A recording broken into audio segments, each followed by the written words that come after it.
Estás escuchando La Tarde con Cristina, Cadena COPE.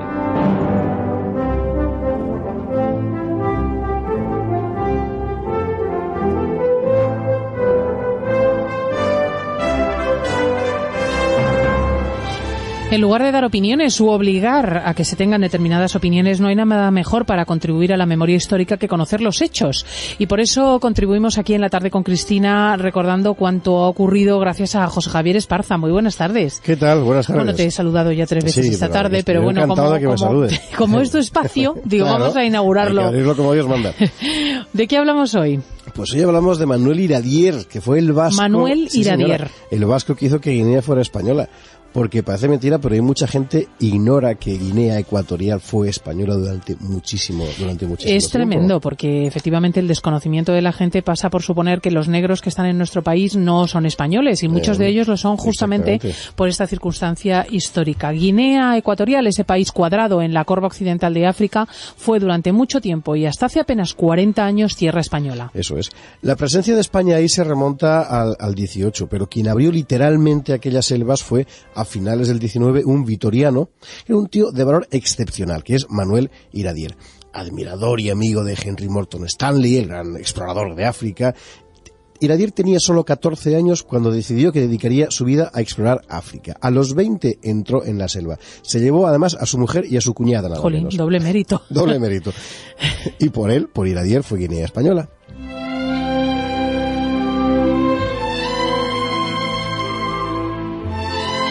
Pero la historia, como muchas de las cosas grandes, comienza en una infancia, cuando uno alberga un deseo y le va dando forma. La nuestra empieza en una buhardilla de Vitoria. Estamos en 1868. Eso es. Fuera hay una revolución, la del 68, pero en la buhardilla hay un niño huérfano, Manuel Iradier y Bulfi, que sueña. Tiene solo 14 años, pero ya tiene las cosas clarísimas. En su diario escribe: deseo conocer lo desconocido y seré explorador. Ese es mi destino. Pero necesito prepararme, decía. Es un chico de una precocidad asombrosa. Ese mismo año, con 14, da una conferencia en Vitoria a la que invita un montón de personalidades locales para exponerles un proyecto asombroso, que es cruzar África desde el sur, desde Buena Esperanza, hasta el norte, hasta Trípoli, en Libia, ¿no? Enseguida funda la Sociedad Viajera. Enseguida se llamará Asociación Euskara la Exploradora. Asociación Euskara la Exploradora, sí. Y bueno, y de momento lo que hacen es recorrer, claro, no se puede ir a África, lo que hacen es recorrer Álava. O sea, hacen de scouts. Hacen, sí. Pero bueno, van recorriendo palmo a palmo la geografía alavesa, levantando mapas, y Iradier escribe un libro sobre eso, el Cuaderno de Álava.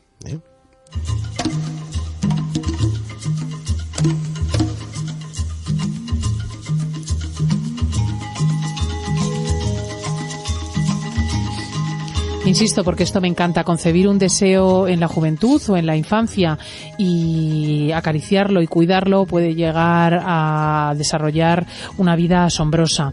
En el caso de Iradier nos tenemos que poner en la época. Los viajeros europeos están surcando el mundo, y en especial el último mundo misterioso, que es el continente africano. Claro, aparecen ahí nombres como Mungo Park, Barton, Speke, en fin, gente que ya ha escrito hazañas asombrosas y cuyos relatos están llenando la imaginación de la gente. Iradier conoce esos relatos, esos y otros muchos cientos de relatos como esos. Ha crecido entre libros y mapas en esa buhardilla de Vitoria y desea inscribir su nombre en la nómina de los grandes exploradores.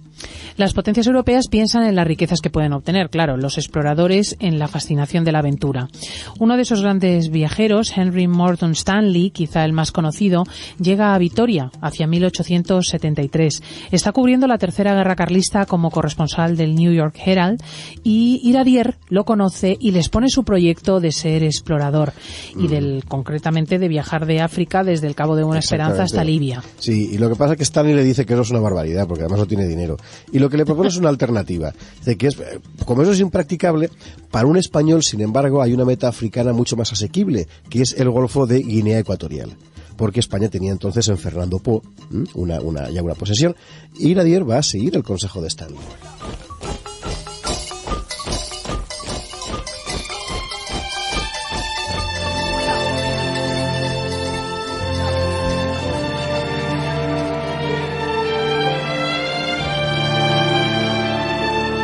La isla de Fernando Poo, frente a la costa continental de África, era una vieja colonia portuguesa que había pasado a manos españolas a finales del 18 y a la que nunca se había prestado gran atención. No, bueno, es que, claro, era el infierno en la isla de Fernando Poo. Es decir, todos los intentos por establecer colonias eran un fracaso. Por las enfermedades, por el clima, por el hambre. No te puedes imaginar historias terribles a lo largo del todo el siglo XVIII, ¿no? Lo que pasa es que Stanley tenía razón, es decir, para un español que quisiera penetrar en África, en el continente, aquella isla era la base logística idónea, ¿no? Y además tenías un objetivo bien concreto que vender a la gente, es decir, voy a explorar el interior del Golfo de Guinea. Si Iradier conseguía hacerse un nombre con ese viaje, le iba a resultar más fácil realizar sus proyectos más ambiciosos, de manera que el 16 de diciembre de 1874 emprende el viaje. Tiene 20 años. 20 años. Y lo más asombroso es que no viaja solo, sino, como decíamos antes, con Isabel Urquiola, que es su mujer, y con la hermana de Isabel, que se llama Juliana, dos jovencísimas vitorianas, hijas de un panadero. ¿Y cómo te llevas a dos señoras de...? Bueno, pues cualquiera le dice que no a una señora de Vitoria, ¿verdad? Se las llevó. En mayo de 1875 los Iradier se instalan en la isla de Lobey Chico, donde se les cede la antigua casa del gobernador. Exacto, a muy pocos kilómetros está el continente, a pocos kilómetros de ese islote. Bueno, te puedes imaginar la emoción de aquel joven que estaba empezando a cumplir su sueño. Él mismo, Iradier, lo describió en su diario de esta manera.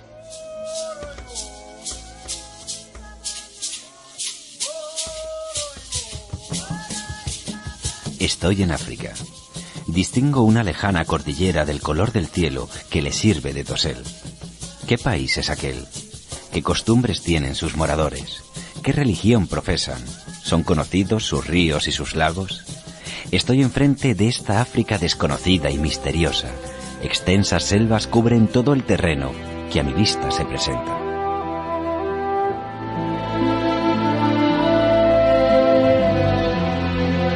El trabajo es intenso. Isabel y Juliana se quedan en el Lobey, donde recogen datos meteorológicos. Iradier parte hacia el continente, remonta el río Muni y se interna en la selva. Y hace un trabajo de erudito total, es decir, lo estudia todo, plantas, animales, los indígenas, sus lenguas, sus costumbres, el territorio, los montes, los ríos, todo. Traba acuerdos con los nativos que le van a ayudar en sus exploraciones.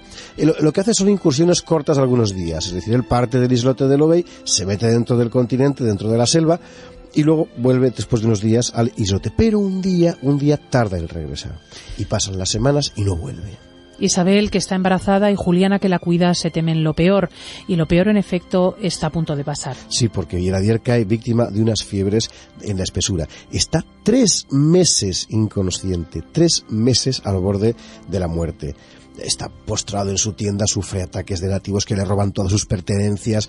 Todos sus criados nativos huyen, solo queda uno junto a él, su fiel el Umwangani. Y es él quien le salva la vida en realidad y quien logra conducir de nuevo a Iradier al islote de Lobey. Muy poquito después de volver nacía Isabela, la hija de Iradier. ¿Isabel? La vida de los expedicionarios fue penosa. Iradier sufrió después de 246 ataques de fiebre, Isabel 37, Juliana 16, la pequeña Isabela 15. Sí, y además uno de estos ataques se llevó a la pequeña en noviembre del 76, a la niña. Su cuerpo descansa ahora bajo un caobo en Santa Isabel. Fue terrible, pero imagínate cómo era el carácter de esta gente. Es decir, Isabel, después de morir su hija, lo que hizo fue pedir la plaza de maestra interina en Fernando Poo para enseñar a los negritos, ¿no? Es decir, realmente era una gente de una manera excepcional. Al final, en diciembre del 77, abandonan, de 1877, abandonan la isla. Habían pasado 834 días en aquella selva. Iradier había explorado él solo 1870 kilómetros de tierra desconocida.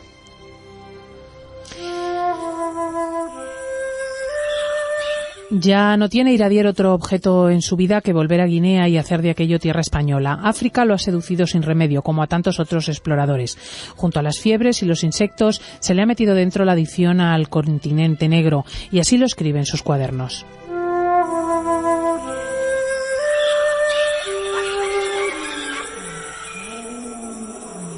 La temperatura desciende y aumenta la humedad hasta el punto de quedar las ropas y los cabellos completamente mojados. El silencio se altera y empieza a manifestarse la vida. Gritos inexplicables, agudos silbidos, especies de carcajadas, cavernosos rugidos que retumban en los valles. El chirrido de los insectos, el crujir de la maleza pisada por algún gigante, el roce de la serpiente en los juncales. Los hongos fosforescentes y los insectos luminosos producen efectos mágicos, y el lúgubre quejido del ujinquilongo roba la tranquilidad al corazón. Y en efecto, el vasco, el vitoriano Iradier, volverá a África. Sí, en 1833 consigue volver en nombre de la Sociedad Española de Africanistas y Colonistas, recién creada y con una finalidad doble, por un lado científica y por otro comercial. Le acompaña un asturiano que se llama Amado Osorio, y bueno, cuando vuelve Iradier a África, su retorno tiene algo de prodigioso. En ese momento, las factorías habían sido todas asaltadas por los nativos. En el Muni, en el río, en toda la zona del río de Muni, en el Golfo de Guinea, había guerra permanente. Los franceses habían plantado la bandera en la zona. Bueno, basta con que aparezca Iradier por allí para que todo se resuelva de un plumazo. Todos los clanes de la etnia Fang, que a quien recordaban era aquel explorador bueno, que les trataba con humanidad, cuya mujer daba clase a los niños en el islote del Elobey, bien, todos esos clanes bajan de la montaña y firman 101 actas notariales de cesión de territorios a Iradier. Qué bonita historia. A finales de 1884, Iradier puede enviar a la Sociedad de Africanistas un telegrama impresionante. Ha pactado con 10 tribus y ha obtenido 14.000 kilómetros cuadrados del territorio en el interior. Iradier conquista un país sin pegar ni un solo tiro.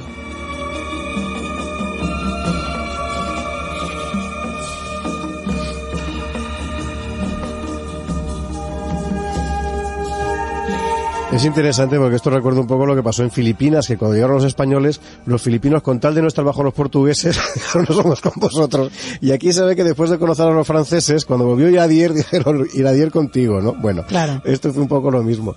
El Tratado de París de 1900 reconoció la soberanía española sobre Guinea Ecuatorial, el país del Muni, pero fíjate, para entonces Iradier ya se había desentendido por completo del asunto.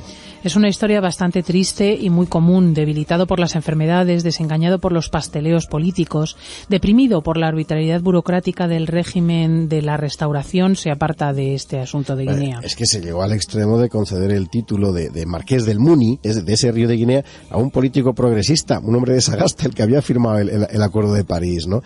Bueno, Iradier dejó de todas formas dos volúmenes, ¿no? Los 2 tomos de África, viajes y trabajos de la Asociación Euskara la Exploradora, que son su testimonio de historia, ¿no? Y los Iradier, después de haber dado Guinea a España, llevaron una existencia acomodada pero errante.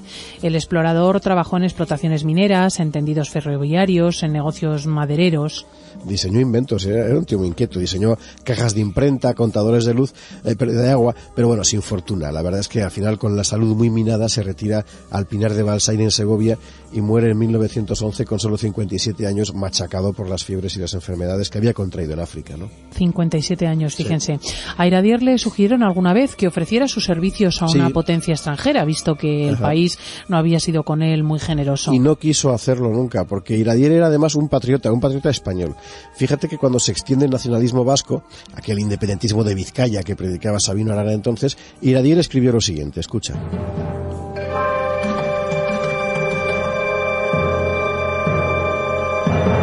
Veo que cuando las cosas de España marchan mal, no se nos ocurren sino soluciones a la desesperada. Pero yo, que me siento muy éuskaro, prefiero como modelo a Juan Sebastián Elcano. Qué preciosidad, ¿eh? Y qué ejemplo. Un tío fantástico. Y realmente era alma del Cano lo que tenía alma de Juan Sebastián del Cano, este hombre Iradier, al que hoy se recuerda, por cierto, tanto en Guinea como en Vitoria, ¿no? En Vitoria sigue existiendo la Asociación Africanista Manuel Iradier, que trabaja por y para África. En muchos proyectos de cooperación. Y bueno, y en Guinea, sacudida luego por la tiranía después de su independencia en 1968, sigue existiendo la huella española, que es la huella de Manuel Iradier. Pues fíjense, hoy hemos aprendido cómo se puede conquistar un territorio, un país para la patria, cómo se puede seguir fiel y cómo se puede uno asombrar de las bellezas de todo un continente, habiendo albergado desde niño el deseo de ser lo que más tarde uno llega a ser, un explorador. José Javier Esparza, muchas gracias. Hasta la si semana te parece, vamos a saludar a Jaime Peñafiel. No te vayas, ¿no? La tarde con Cristina, Cadena COPE.